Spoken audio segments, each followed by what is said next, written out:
हितेश त्रिपाठी के जनसभा में वो समर्थन करने के लिए पहुंचे हैं। वहां से दिखाते हैं आपको तस्वीर। रणनीति बना लेंगे ये लोग, लेकिन मैं केवल हिंट देना चाहता हूं कि अब उनके ही अपने लोग पराये हो गए, इसलिए क्यूटे भी हारने जा रहे हैं।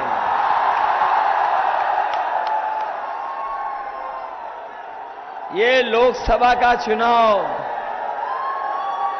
जहां बदलाव का चुनाव है, वहीं हमारे साथी जानते होंगे कि जिस तरीके से कभी समुद्र मंथन हुआ था, उसी तरीके से संविधान मंथन होने जा रहा है।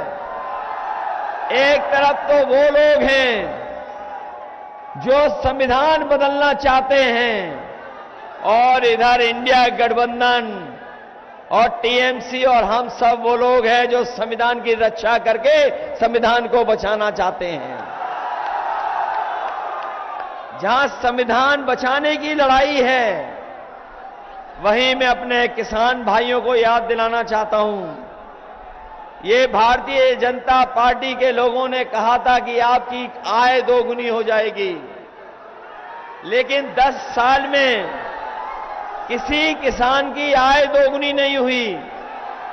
न आय दोगुनी हुई, न कोई किसानों को लाभ पहुंचाया, और अगर हिसाब किताब लगाएंगे तो आज किसान की लागत बढ़ गई, हर चीज महंगी कर दी, चाहे वो कीटनाशक दवाइयां हो, यूरिया हो, डीएपी हो, डीजल पेट्रोल हो, ये तो महंगा किया ही है किया।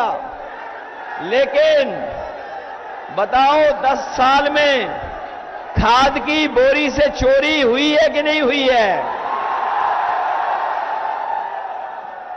पहले 5 किलो बोरी की चोरी की, फिर खाद की बोरी से 5 किलो चोरी हो गई।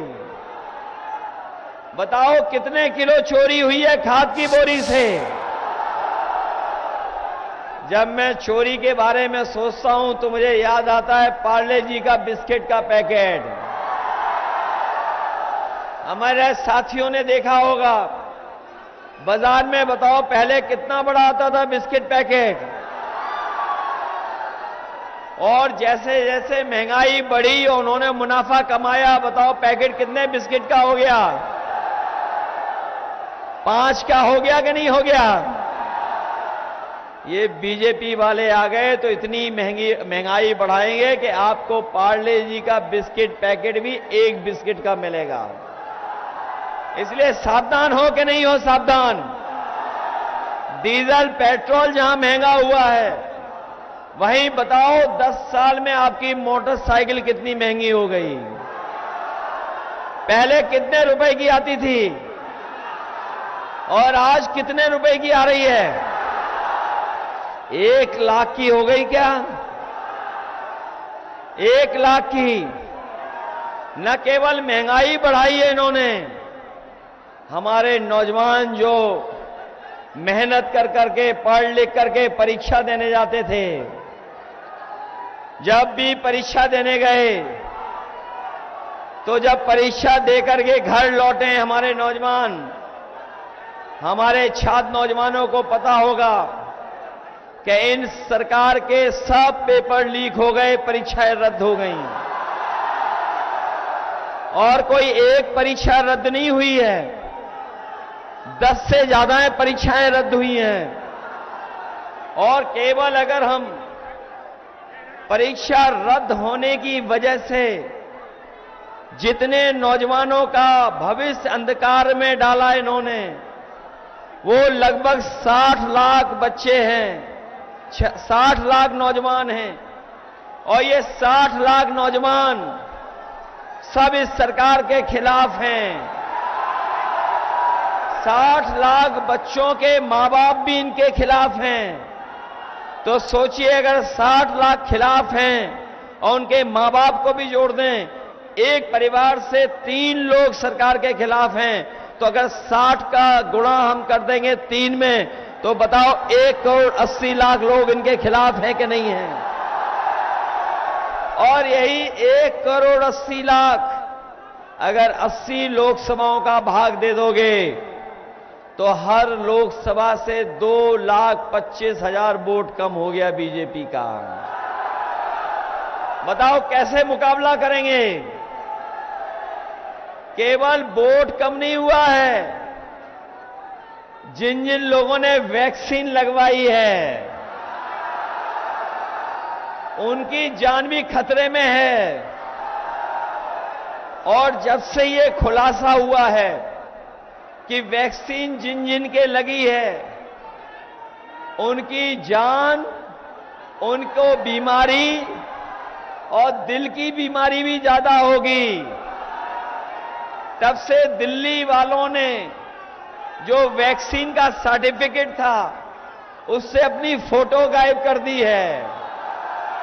और जब वैक्सीन लगवाने वाले अपना सर्टिफिकेट देख करके जाएंगे तो बताओ जिन्होंने जबरदस्ती वैक्सीन लगवाई वो गायब हो जाएंगे कि नहीं गायब होंगे? हम तो बच गए, हमने नहीं वैक्सीन लगवाई। कोई और भी है जिसने वैक्सीन नहीं लगवाई? कुछ तो हमारी वजह से हाथ उठा रहे हैं, वैक्सीन लग चुकी है आपको। और ये हमारे जितने कर्मचारी और पुलिस के भाई लोग खड़े हैं, इनको तो सबको जबरदस्ती वैक्सीन लगवाई गई है। ये लगाना नहीं चाहते थे, फिर भी इनके लगवा दी। बताओ वैक्सीन कंपनी वालों से बीजेपी ने चंदा वसूल लिया कि नहीं वसूला? इन्होंने चंदा केवल वैक्सीन वाली कंपनी से नहीं, देश के बड़े बड़े लोगों से चंदा वसूला है। जो लोग दूसरों को भ्रष्टाचारी कहते थे, बताओ इलेक्टोरल बॉन्ड से उन्होंने चंदा वसूला कि नहीं वसूला? और जब से इलेक्टोरल बॉन्ड की जानकारी जनता को हो गई है, जनता भी पूरी तैयारी से भारतीय जनता पार्टी का बैंड बजाने के लिए। हजारों करोड़ रुपए लिए इन्होंने चंदा में, और चंदे की वजह से ही महंगाई है। जहां इन्होंने भ्रष्टाचार किया वहीं चंदे की वजह से महंगाई भी बढ़ी है। इसलिए हम साथियों आपसे निवेदन करने आए हैं, ये चुनाव देश का सबसे बड़ा चुनाव होने जा रहा है। ये केवल हमारे आपके भविष्य का चुनाव तो है ही, लेकिन आने वाले पीढ़ी के भविष्य का भी चुनाव है। ये बीजेपी के लोग जो नारा देते थे 400 पार, याद है आपको? बीजेपी के लोग क्या नारा देते थे? 400 पार। बताओ 400 पार वाले, इस बार 400 पार वाले बताओ 400 हार रहे हैं कि नहीं हार रहे हैं? और हम लोगों को तो गिनती बाद में समझ में आई, ये 400 पार का नारा क्यों दे रहे थे? ये इसलिए दे रहे थे, हमें और आपको बाद में समझ में आया कि लोकसभा की कुल मिलाकर के सीटें कितनी हैं? 543। जो कुल सीटें लोकसभा में हैं वो हैं 543। और बीजेपी अगर ये नारा दे रही है 400 पार जीतेंगे, तो बताओ कितनी सीटें जीतेंगे? 143। लेकिन देश की 140 करोड़ जनता इस बार इन्हें 140 सीटों के लिए भी तरसा देगी। इसलिए हम आपसे विशेष निवेदन करने आए हैं। हमें भदोही की जनता पर बहुत भरोसा है। ये मैं इसलिए कह रहा हूं कि भदोही की जनता और भदाई के लोग जितना समाजवादी पार्टी पे भरोसा करते रहे हैं, उससे ज्यादा हमारी जनता ने भी भरोसा रखा है समाजवादियों पर। ये जब गठबंधन बन रहा था, आपको याद होगा, जब गठबंधन बन रहा था तो आप में से बहुत सारे लोग चाहते थे कि गठबंधन बने, क्योंकि सबको ये लगता था कि बीजेपी का और एनडीए का मुकाबला तभी होगा जब देश के स्तर पर एक बड़ा गठबंधन बन जाए। कई साथी हमें सामने बोलते थे, कई साथी बोलते नहीं थे लेकिन कहते थे कि कोई न कोई गठबंधन बन जाए। और जब गठबंधन बनाने की शुरुआत हुई तो समाजवादियों ने सबसे बड़ी भूमिका निभा करके हम लोगों ने समझौता करने का काम किया। और हम लोगों ने यहां पर हमारे प्रदेश अध्यक्ष कांग्रेस के भी हैं, हम लोगों ने बड़ा दिल कर करके उन्हें भी साथ ला करके और बड़ी से बड़ी जिम्मेदार सीटें कांग्रेस पार्टी के साथ भी जोड़ दी। जहां कांग्रेस पार्टी को साथ में लिया, वहीं हम लोगों ने बंगाल की मुख्यमंत्री, उनका दल टीएमसी, उसको भी हम लोगों ने आपके भरोसे पर और अपनी पार्टी के तमाम नेताओं के भरोसे पर एक सीट पर गठबंधन उस दल से भी हम लोगों ने करने का काम किया। जहां कांग्रेस पार्टी को साथ लिया, वहीं हमारे जो समाजवादियों के संबंध रहे हैं बंगाल की मुख्यमंत्री जी ममता बनर्जी जी से, इसलिए उन्हें भी हम लोग साथ लाने का काम किए हैं। जिस तरह आप ताना बाना बुनते हो, जिस तरीके से आप दरी में, कारपेट में ताना बाना बुनते हो, उसी तरीके से समाजवादियों ने कांग्रेस से भी और टीएमसी से भी अपना एक रिश्ता बना करके गठबंधन बनाने का काम किया है। क्योंकि हम सब लोग मिलकर के बीजेपी के लोगों का मुकाबला करना चाहते हैं। इसलिए आपके बीच में टीएमसी और इंडिया गठबंधन के प्रत्याशी ललतेजपति त्रिपाठी जी हैं, और उनका चुनाव चिन्ह तो भूलते तो नहीं हो। चुनाव चिन्ह,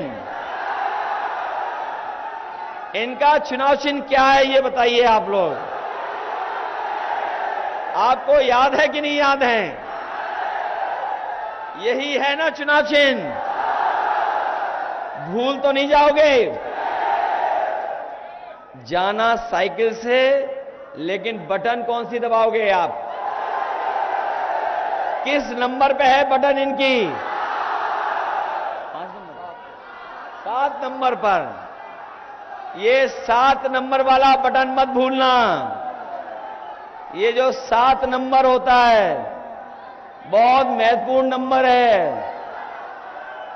7 फेरे के बाद पक्का रिश्ता हो जाता है।